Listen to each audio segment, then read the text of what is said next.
So now that we've visualized futures, let's actually show how to write code that goes into more detail than I've shown you so far. So this particular example will riff on the earlier discussion of multiplying big fraction objects concurrently and using Java futures to get the results back. So let's take a look at the code. This particular example is based on a helper class I've got called the BigFraction. And a big fraction is basically an arbitrary precision fraction that utilizes big integers for the numerator and denominator of the big fraction. And you may recall that big integers are arbitrary precision integers. You can go up to any size you want, infinitely large. Well, not infinitely large, because you'll run out of memory eventually, but you can go up to things that are much larger than you could store in, say, a 32-bit word or a 64-bit word. There's a bunch of methods that are provided in the big fraction that are called factor methods that are used to create reduced fractions. So if you give 44 55ths, a reduced version of that would be 4/5. If you give 12 24ths, a reduced version of that is 1/2. If you give 144 216ths, that's reduced to 2/3. So these are the methods that will do that. There's also some factor methods for creating non-reduced fractions, like 12 24ths, and then you can later reduce them. So that would turn into 1/2.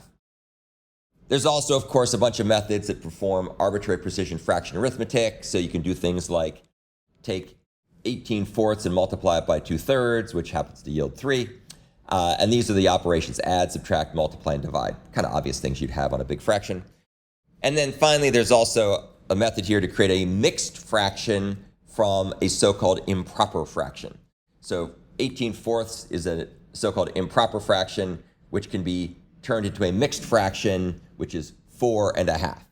So that's another method. And you'll see these things, they'll show up in all the other examples we talk about later.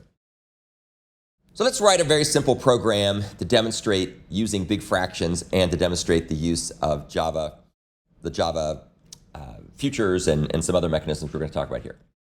So this particular example you can find in my EX8 folder.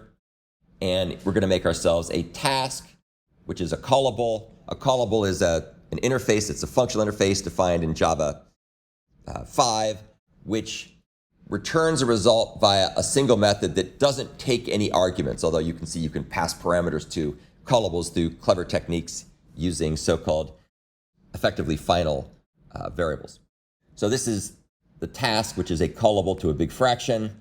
You can see what it does.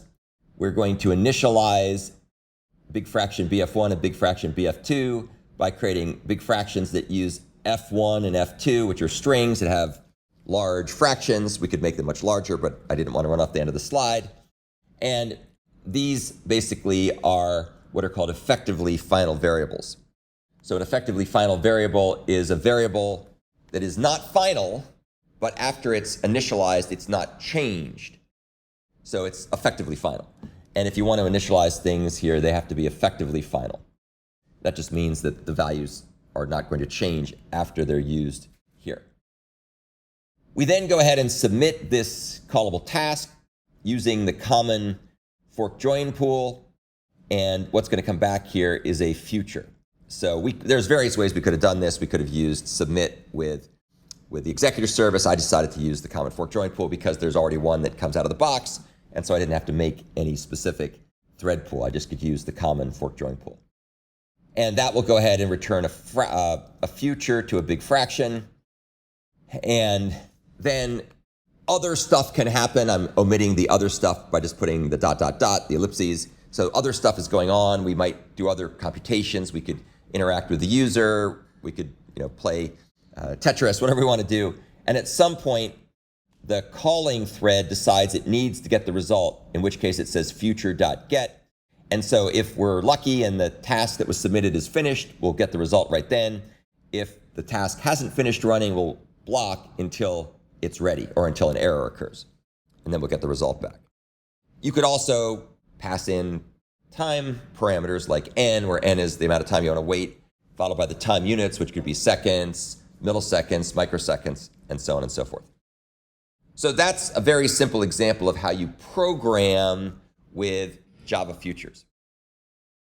And just a couple things to note. We're going to evaluate futures here in a second, but there's some kind of some quirks here and some limitations that make Java futures a little bit annoying. And that's important because that's what's going to motivate the completable futures that we're going to talk about next time.